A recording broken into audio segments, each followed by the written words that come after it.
반갑습니다. 반갑습니다. 안 해본 것은 다 낯설고 힘들어요. 예, 우리 부회장님 땀나죠? 법회가 진행되다가 좀 재미가 좀 있을만 하면 또 쉬고, 또 재미가 있을만 하면 또 쉬고, 또 10월 3일 날도 어떻게 될지 모르니까 나올 수 있을 때 열심히 나오세요. 예. 오늘은 첫째 법회를 못 봤기 때문에 교화단 책자 보시고 같이 공부하는 시간 갖겠습니다. 11쪽부터 정리해서 말씀드리도록 하겠습니다. 정전에 법의 등급이 있죠. 보통급부터 대각 요례까지 법의 등급이 있는데, 이 법의 등급의 특징은 서원과 신분성이 지극하면 남녀노소 선악귀천, 또 아는 사람이나 모르는 사람이나 할 것 없이 누구나 다 수험부를 기약할 수 있는 법이다. 그리고 범부로부터 부처에 이르기까지 적절하게 수행의 단계를 놓고 수행할 수 있도록 단계를, 등급을 분류해 주신 법이고, 또 천년의 만보사를 배출하는 인격의 평가, 그리고 대우에 관한 기준으로 법의 등급이 활용돼요. 어떤 분이 얼마만큼 인격이 형성되고 또 공부를 열심히 하는가 하는 이 구분으로서 법의 등급이 되어 있고, 또 어느 직책, 지위에 관계없이 누구나 법력의 정도에 따라서 법의를 계승할 수 있다는 이런 장점이 있습니다. 그래서 배우거나 못 배우거나 남녀노소 불문하고 이 법에 대한 신분의성 있으면은 다 이 공부길을 닦을 수가 있고 부처의 인격을 이룰 수 있고 또 이 진리의 법을 이어받을 수 있다는 법의 등급입니다. 법의 등급이 이제 특신급, 보통급을 넘어서고 이제 특신급에 들어서면 심신을 귀의하는 단계입니다. 보통급 때는 세상살이가 훨씬 더 재미가 있고 더 좋죠.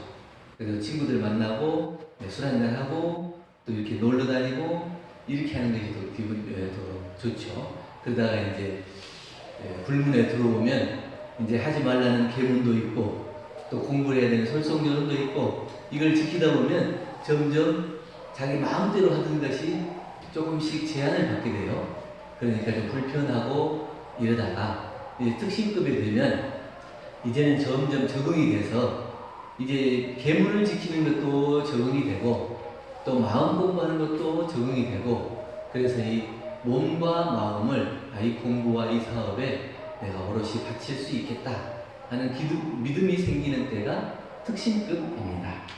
그래서 이 원불교 회상에 대해서 교리뿐만 아니라 제도와 규율이나 이 법규나 이런 것들에 대해서 온통 이 마음을 다 할 수 있는 때가 특신급이에요. 교리만 다 안다고 해서 신심이 나는 게 아니에요. 그래서 원불교 회상에서는 어떤 제도와 어떠한 법을 가지고 이 회상을 이끌어가는가 하는 그 법규를 공부하는 것이 훨씬 더 큰 공부가 됩니다. 이 교리만 공부할 때는 이런 말씀이구나 이렇게 하고 내 개인적인 공부만 될 수 있는데, 원불교 교단이 어떤 일을 하는가에 대해서 더 폭넓게 알고 그 법규를 지키다 보면 이 회상이 앞으로 나아갈 방향에 대해서 내가 함께 해야 되겠다는 그런 마음이 생겨요. 그래서 이 회상이 온전하게 발전해 나가는 것까지 내 마음을 다하기 때문에 훨씬 더 큰 그런 신심이 생기게 되는 거죠. 그리고 모든 사업, 생각, 그리고 신앙이나 정성이 다른 회상에 흐르지 않는 사람을 특신급 이렇게 얘기해요. 우리 교단에 나오신 교도님들은 사업, 생각, 그리고 정성, 신앙 이런 것들이 다 다른 회상에 흐르지 않는 특신급을 넘어서셨나요? 네. 생각이 다른 데 가지 않나요? 네. 아니면 또 정성이, 또 신앙이 다른 데 흘러가지 않아요? 네. 다 머리를 끄덕끄덕 하시는 거 보니까 우리 특신급은 넘으신 것 같고, 예, 대종사님께서 서품 10장에 왜 방언을 먼저 시킵니까? 이렇게 묻는 제자에게, 첫째는 사람들이 공부를 목적하고 왔는데 굳은 신심이 있냐 없냐, 조그마한 경계에 흔들려서 마음이 변해버릴 수 있기 때문에 얼마나 굳은 신심이 있냐 없냐, 이것을 보기 위한 것이고, 또 둘째는 다른 사람들이 저렇게 수만 년 불구하던 바다를 막아서 논을 만든다 하면 얼마나 조소와 비난이 있겠어요. 근데 그것을 다 이겨내고 그 일을 한다면 얼마나 그것이 참된 신심이 있냐 없냐, 대종사님이 말씀하신 것에 대해서 오롯한 믿음을 가지고 그것을 지켜낼 수 있는 믿음이 있냐 없냐, 이것을 보는 것이고, 또 하나는 이게 힘들고 어려운 일이, 이 과정을 겪을 때 저 사람들이 과연 이 일을 성취할 수 있는 힘이 있냐 없냐, 이걸 보는 거고, 또 넷째는 이 바다를 막고 이 논을 만들 때 많은 돈을 여기다가 모아서 그 일을 했잖아요. 그래서 그 돈을 모으기 위해서 근검 저축도 해야 되고 그동안 마음껏 쓰던 것들도 전략해야 돼. 이렇게 했는데 이것들을 전략하고 근검하고 이렇게 하다 보면은 어디에서 복락이 나오는 것이냐, 이 근원처를 확실하게 알게 된다. 또 다섯째는 이 괴로운 일을 이겨내면서 이 일을 해낼 때 솔성하는 법이 골라진다. 어떤 일을 먼저 하고 어떤 일을 나중에 할 건가, 어떤 일이 옳고 어떤 일이 그른가, 이것을 구별해낼 수 있는 솔성의 법이 골라진다. 그렇기 때문에 이 일을 먼저 시킨다. 이렇게 말씀을 해주셨습니다. 우리 교당에 와서 자의로 찾아서 오신 분도 있고 또 다른 사람의 권유에 따라서 오신 분도 있고 각각의 인연 따라 오시지만, 그 인연 따라 오셔서 마음이 나긴 났는데 이 마음이 흔들리지 않고 공부를 하려면 어떤 공부를 해야 할 것이냐, 그 특신의 마음이 나야 된다는 거죠. 그래서 대종사님께서는 처음 제자들을 모아서 그 마음을 확인하고 그 일의 성공 유무를 확인하기 위해서 먼저 바다를 먹는 과정을 겪으셨다는 거죠. 우리가 특신급 그러면 입지, 그렇습니다. 입지, 뜻을 세운다는 건데, 이 회상에 대해서, 이 교리에 대해서, 교법에 대해서 확실한 자기의 마음이 서고 이 길로 내가 가면, 흔들리지 않고 가면 결국 성불할 수 있겠다 하는 그 뜻이 확실하게 서지는 때가 특신입니다. 그래서 정법 정신들은요, 바른 법에 바른 믿음이 나오는 때가 특신입니다.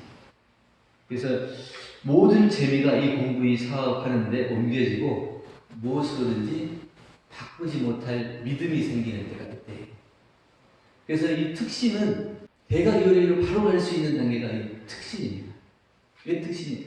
정법 정신이에요. 바른 법에 바른 믿음이 확실하게 딱 서버릴 때, 그 확실하게 믿음이 서서 흔들리지 않으면 요리까지 바로 지켜가는 거예요.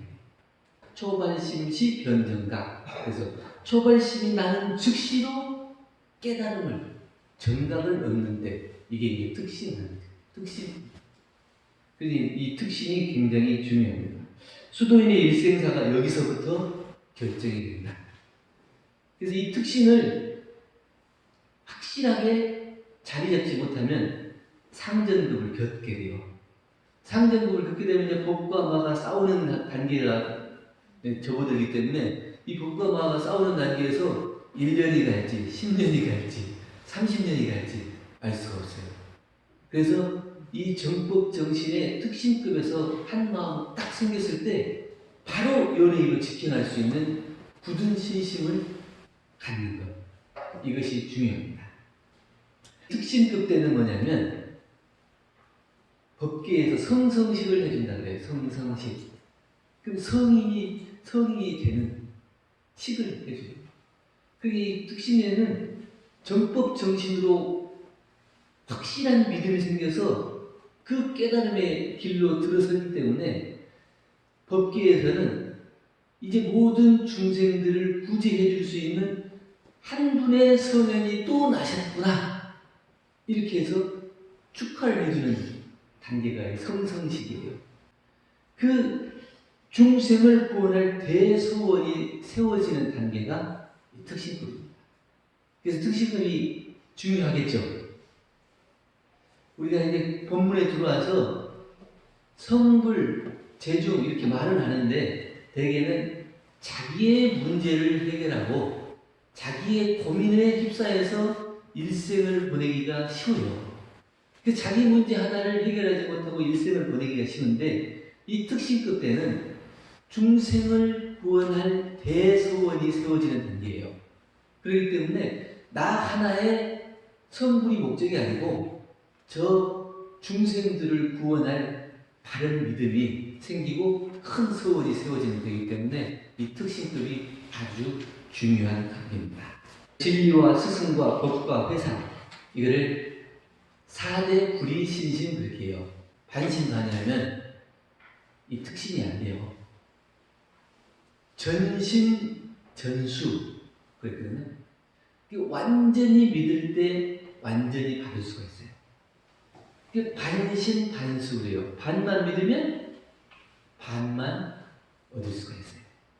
근데 사실은 반만 믿으면 반만 얻을 수 있는 게 아니라 반만 믿으면 다 얻을 수가 없어요. 그냥 반을 걸쳐가지고 항상 고민이 하거든요. 이럴까 저럴까 항상 고민하기 때문에 확실하게 내 것이 되지 않아요. 전신전수로 온전히 믿어서 온전히 내 것이 돼야 되는데 반절을 걸치고 반절을 밖에 나가 있으면 항상 어떻게 이것과 저것이 고민이 평생을 가요. 그렇기 때문에 완전히 다 내 것이 안 되면 내 것이라고 할 수 없어요. 우리 교도님들 중에서는 혹시 사주 보러 다니시는 분 있으신가요?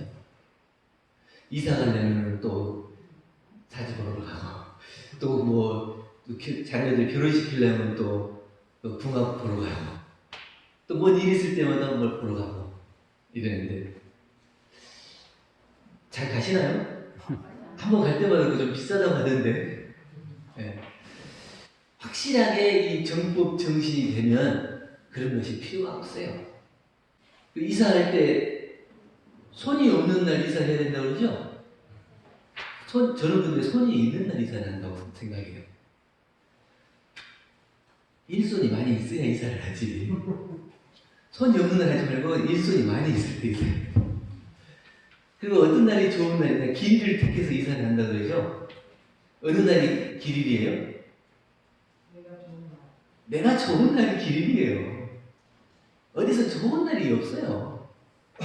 회사에서 일이 좀 적고 내가 다른 일을 다 정리하고 일이 없는 날, 이런 날이 길일이지 길일이 따로 없어요. 이건 뭐냐면 확실하잖아요. 이게 내가 좋은 날이 길일이다. 손이 많은 날을 이사하기가 좋다. 이게 확실하잖아요. 근데 옛날 말만 듣고 길이를 보려고 또 점집에 가고 또 손이 없는 날을 잡으려고 점집에 가고, 이건 뭐냐면 내 마음속에 그것을 이겨낼 힘이 없기 때문에 그거에 의지해가지고 나를 잡는 거예요. 내 마음에 그것이 확실하게 서 있다면 그거 굳이 보러 갈 일이 없죠. 장모님도 이사를 한번 해야 되겠다 얘기를 하시더라고요. 뭘 봐야 되려는가 이렇게 얘기했어요. 그랬더니 우리 아들이 그때 6살 때였나? 그래서 아니 그거 보지 마요 이래. 왜? 아니 그 아줌마가 우리 집에 대해서 뭘 알아요? 우리 집에 와봤어요? 우리 집에 대해서 뭘 알아요? 그 아줌마가. 근데 6살짜리가 그 얘기를 하는데 맞는 거죠. 그 사람이 우리 집에 와갖고 우리 집이 어떤 상태인지 어떤 환경인지 지금 상황은 어떤 상황인지 이걸 알아야 이사를 해도 되겠네, 아니면 언제쯤 하면 좋겠네, 이거를 얘기할 수 있지 와보지도 않고 언제 하라고 얘기해요. 정말 그 뭐냐면 점집에 맹신하는 사람은 제가 얘기 들으니까 냉장고를 샀어요. 냉장고를 샀는데 전화해가지고 이걸 동쪽에다 넣으면 좋겠습니까? 서쪽에다 넣으면 좋겠습니까? 어디다 넣으면 좋겠어요? 자기 쓰기 편리한 데다 넣으면 되잖아요. 자기 쓰기 편리한 데 넣으면 돼요. 그 사람이 우리 집에 와봤어요? 우리 집이 동향인지 서향인지 어떻게 알아요? 근데 그 사람도 전화로 그 얘기해주면서 참 답답할 노릇이네 이럴지 몰라요.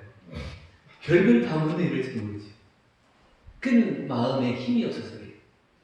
우리가 이 회상과 법과 스승과 진리에 확실하게 믿음이 생기면 그런 것은 아무것도 아니에요. 아무것도. 근데 그 마음에 그런 굳은 믿음이 생기지 않기 때문에 그런 것이 내 마음을 좌지우지해서 흔들리는 거예요. 그러면 완전히 들어왔어요? 반만 들어왔어요? 아주 안 들어왔어요? 반만 들어온 것은 완전히 들어온 게 아니에요. 우리가 이 특신이 된다고 하는 것은 예전에 구정선살 얘기 많이 하시잖아요. 자기 추운 겨울에 스승이 솥을 다시 걸어라 9번을 시켰는데도 그 마음에 어떠한 사심도 없이 솥을 걸고 그 스승에게 인정을 받는다. 근데 구정선사만 그런 게 아니라 우리 원로 스승님들도 다 그러시더라고요. 제가 이사님 아세요? 박정훈 이사님, 우리 전북 교구장님 가셨죠? 그 이사님도 정산종사님 모시고 티자로 사셨는데 정말 배우신 대로 일생을 사셨어요. 우리 서울에 제가 근무할 때 서울 교구장 가셨거든요. 근데 제가 이제 밑에 사람이니까 교구장님 오신다고 생각하고 방에 들어가서 청소를 해드리라고 걸레를 가지고 들어갔어요. 그랬더니 딱 보더니 왜 왔어? 아니, 청소 좀 해드리려고요. 내 방은 내가 청소하는 거야. 나가. 당신이 자력이 있는데 굳이 다른 사람이 내 방을 청소할 것이 뭐가 있나요? 성탑에 가면은 절 몇 번 하세요? 4회. 절 몇 번 하세요? 마음 나는 대로 하시는가요? 그리고 연모전에 가면 몇 번 하세요? 연모전은 우리 사당이긴 하지만 법신불이 모셔져 있는 거고 어느 개인의 사당이 아니기 때문에 사배를 해요. 대종사님 성탑에 가면 대종사님 성탑이기 때문에 이제 2번 제를 올리죠. 이사님이 성탑에 가서 절을 이제 2번 올리니까 다른 분이 또 그것이 이제 잘 궁금했던 거. 왜 성탑에서 절을 2번 하십니까? 이렇게 하니까 나는 배운 대로 할 뿐이요. 배운 대로 하시는 거예요. 그 누가 이렇고 저렇고 이래서 저래서 이렇게 설명하지도 않고 배운 대로 할 뿐이다. 이게 스승님들에 대한 믿음. 평생을 그 배운 가르친 대로 사신 분들, 이 스승님들이 다 되게 그렇게 사셨어요. 근데 보통은 그게 저울질하는 것은 누가 하냐면 젊은 사람들이. 아주 확실한 믿음이 생기지 않은 사람들은 저울질을 하는데 그 확실한 믿음이 선 분들은 저울질을 하지 않아요. 그런 분들은 나이가 드셨어도 내가 이만큼 회장에 살았다, 이만큼 공부를 했다 이런 생각이 오히려 더 투철한 믿음이 생겨서 배운 대로 실천하는 것을 볼 수가 있었습니다. 정맥, 정통, 심신상연 이렇게 하면 몸과 마음을 온통 다 바쳐도 여한이 없는 확신이 선 것, 이때를 특신이라고 합니다. 종자가 껍질을 다 썩혀야지 땅에 뿌리를 내리게 돼요. 땅 속에 있는 종자가 썩지 않으면 뿌리를 내릴 수가 없어요.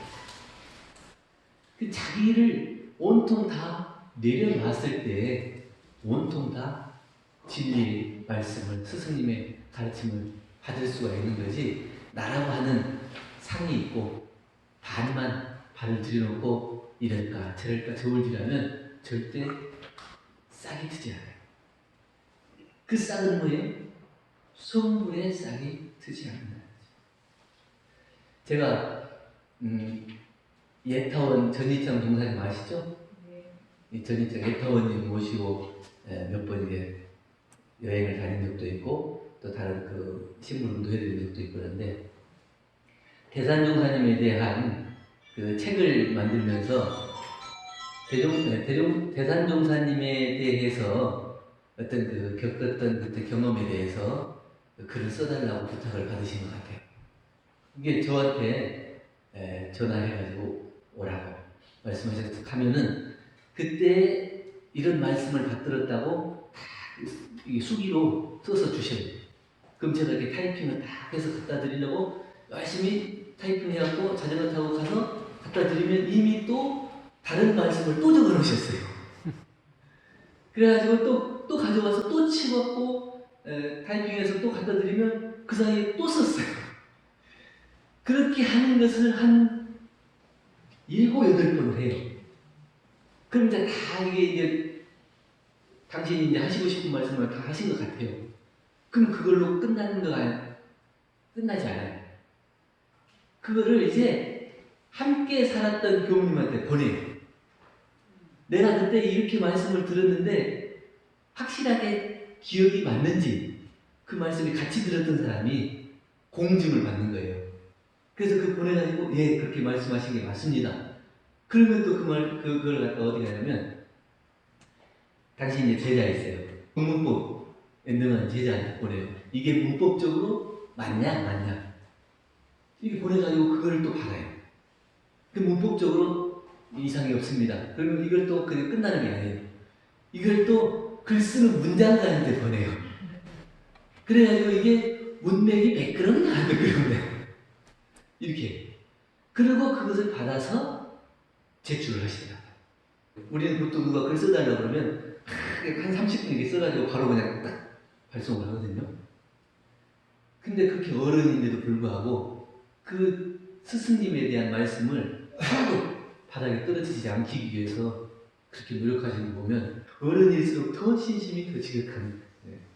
그리고 정특에 대해서 우리 스승 외에, 우리 동지 외에, 또 우리 회사 외에, 우리 법 외에 더 크고 좋은 것이 없다 하는 이런 마음이 있어요. 우리 교당에 나오셔가지고 함께 공부하시는데 오래되신 분들은 뭐 30년도 넘으신 분도 있고 또 최근에 오신 분들은 뭐 1년도 안 되신 분도 있고 하지만 이 교당에 함께 공부하는 우리 교주님들이 얼마나 소중하고 참 아름답습니까? 밖에서 다른 분 만나서 인연을 맺고 살아가기는 하지만 이 교단에서 만난 우리 법동지들과 비교했을 때 그분이 그 마음속에 그 애틋하고 지중한 그 인연이 교당에 와서 함께 공부하는 분이 훨씬 더 그 마음이 생기잖아요. 이 같은 진리, 같은 회상에서 같은 스승님을 모시고 같은 교법을 믿고 수행한다고 하는 이게 얼마나 소중하고 값진 것인지 모릅니다. 그래서 이러한 믿음이 내 마음속에 자리 잡는 것이 이 특신입니다. 이 특신은 부처님의 문패를 달기 시작할 때다 그랬어요. 부처님의 문패 다 달았어요? 네. 부처님 문패? 네. 정산동사님께서는 우리 올해 교감성고 100주년 했는데 변산에 대종사님 사실 때 월명하면서 사시면서 밤마다 그 험한 길을 오르락 내리락하면서 궁금한 거 여쭤보고 또 공부하고 날마다 밤중에 왔다 갔다 할 수 있는 그 믿음이 과연 어디에서 생겼을까? 나는 정산종사님과 같은 그러한 믿음이 생길 수 있을까? 작은 거 하나 알아가지고 내가 아는 것이 전부다 이렇게 생각하고 진리와 스승과 회상에 대해서 저울질하고 있지 않은가. 그 온통 다 바치는 그런 믿음이 생길 수가 있겠는가. 이것들을 대조해보고 특신이 되는 안 되는가 늘 마음에 대주해 보여요. 그리고 상대력의 정도를 놓고 비교해 보면, 그러니까 취사력을 놓고 보면 경계를 당해서 그것을 바로 아는 게 아니고, 특신은 이제 공부가 딱 재미가 있어지는 거예요. 그래서 이 경계가 지나고 난 다음에 내가 또 그 경계를 놓쳤구나 이렇게 깨닫게 되는 건데, 깨닫는 뒤늦게 지나고 나서 깨닫게 되지만 하나도 놓치지 않아야 돼. 그래야 이게 특신이 되는 거예요. 근데 지났는데도 지난지도 모르고 넘어가면 특신이 안 됩니다. 경계를 다녔을 때 그 모든 것을 다 경계인 줄로 알면 좋겠지만, 그 다 모든 것이 경계인 줄로 알지는 못하고 지나서 안다 하더라도 그것을 하나도 놓치지 않을 수 있는 마음이 되면 그게 취사의 공부가 되고 있는 거예요. 연구력으로 본다면 교리의 큰 줄기를 이해하는 정도다. 우리 교도님들 중에는 낚시 좋아하는 사람 없죠? 세상 사람들은 되게 낚시 좋아하는 사람들이 많더라고요. 그 TV도 보면 낚시 프로그램이 몇 개나 돼요. 저도 이제 그 섬에서 살았기 때문에 그 낚시가 이제 어떤 것이라고 하는 걸 알죠. 그런데 우리 교도님들은 그 불살생이니까 낚시를 좋아하면 안 되죠. 낚시는 바늘이 이렇게 휘어 있잖아요. 그래서 물고기가 잡히는 거잖아요. 반드시 휘어 있으면 고기가 잡히겠어요? 안 잡히죠. 그러면 우리는 공부로 놓고 본다면 어떻게 해요? 낚시 바늘이 있어요, 없어요? 있어야 돼요. 이게 뭔가 하는 그 의심의 낚시 바늘이 있어야 돼요. 이게 연구력이 있어지는 거거든요. 교당에 계속 왔다 갔다 하긴 하는데 아무런 의심이 안 생겨요. 그러면 낚시 바늘이 반듯한 거랑 똑같아요. 10년, 20년, 30년을 가도 이게 의심이 안 생겨요. 의심이 안 생긴다는 것은 연구력이 깊어지지 않는다는 거예요. 이 의심이 생겨야 돼요. 낚싯바늘이 있습니까? 없습니까? 있습니다. 다 있으시죠? 네. 네. 아직도 펴져 있어요? 네, 낚싯바늘이 있어요. 이게 연구력이고요. 수양력은 모든 사업이나 생각이나 신앙, 정성이 다른 세상에 흐르지 않은 사람. 이 사업은 왜 재생것을 하는 일. 이 원불교 회상에서 성불제정만이 아니라 재생것을 하는 일. 그 생각은 마음 공부를 어떻게 할 것이냐. 내가 어떻게 하면 연구력이 깊어지고 이 진리를 알아갈 것이냐. 신앙은 우리 이론의 진리를 확실하게 믿고 자기 스스로가 변해갈 수 있는 이 믿음. 그리고 정성은 처음부터 끝까지 한결같은 마음. 이것이 있어야 특신급이다. 이렇게 하고, 이제 특신급에 대해서 여러 가지로 설명을 드렸습니다만은 이 법의 등급을 공부하는데 주의할 점이 있습니다. 그것은 남의 공부와 수행을 함부로 평가하는 것, 그리고 나와 비교하는 것. 이것은 금해야 됩니다. 저 사람이 어느 정도 됐겠다, 이거 평가할 필요가 뭐 있어요? 그 사람은 그 사람의 공부를 하는 거잖아요. 내가 그 사람을 평가할 필요가 없어요. 그 사람의 공부는 진리와 스승님이 평가하고 그 길을 잡아주는 거예요. 내가 그걸 평가할 필요가 없어요. 그리고 나하고 비교하는 거. 물론 분발심이 있는 것은 중요해요. 저 사람도 열심히 하니까 나도 열심히 해야지. 분발심이 있는 건 중요하지만 저 사람과 나를 비교해가지고 나는 왜 저렇게 못할까? 이렇게 하고 자기가 움츠러들거나 나는 저 사람보다 낫다. 그리고 자만심이 생기는 이런 것은 우리 법의 공부를 하는데 도움이 안 돼요. 우리 진리 공부는 각자가 표준을 가지고 내 마음 공부를 하는 거예요. 다른 사람과 비교하고 다른 사람을 평가하는 게 아닙니다. 그래서 오늘 특신급, 정전공부 특신급에 대해서 이렇게 공부했고, 이 회상에 대해서 4대 불의신심을 가지고 나는 신앙면이나 수행면이나 또 그리고 공부면에 있어서 어떻게 공부를 할 것인가 이것을 챙겨서 공부할 수 있는 그런 시간이 됐으면 감사하겠습니다. 감사합니다.